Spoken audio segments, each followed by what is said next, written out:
Bonjour, cette vidéo explique comment inclure des variables persistantes déclarées dans une GVL ou un POU dans l'objet variable persistante. C'est aussi la seule façon de pouvoir localiser des variables persistantes. Pour ce faire, nous allons créer 4 variables en GVL et 4 autres dans un POU. Le schéma sera toujours le même, une variable non persistante et non localisée, une variable non persistante localisée, une variable persistante non localisée et enfin une variable persistante localisée. Nous allons donc commencer par la première variable, var non pers non local, que nous allons mettre en int par exemple, suivi d'une var non pers local, suivi d'une var pers non local, et enfin var pers local. Les deux dernières sont local et retain, global retain persistante. Et ensuite, nous allons copier ces 4 variables.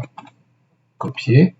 Nous allons aller dans un POU et nous allons les coller. Voilà, les variables sont créées.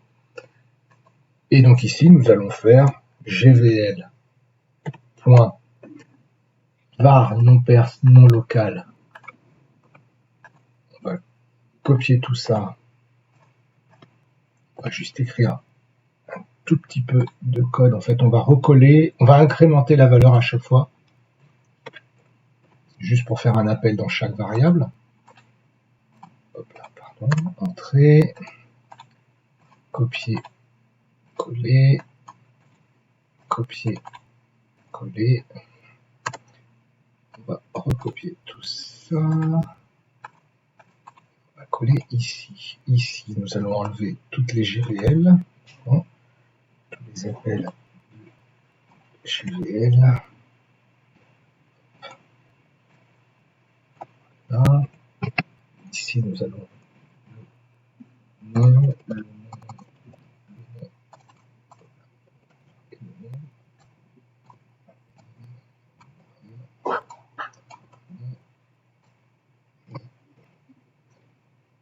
j'aurais dû copier ici. Pardon.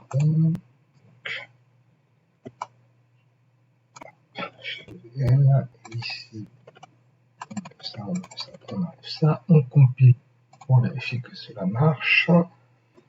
Tout va bien. Et là, nous avons une information. Donc ici, une variable qui ne se trouve pas dans la liste des variables persistantes existe. Et il faut aller effectuer une action. Et effectivement, les variables persistantes déclarées ici n'existent pas dans l'objet variable persistante. Donc nous allons créer l'objet variable persistante. Clic droit sur application, ajouter un objet,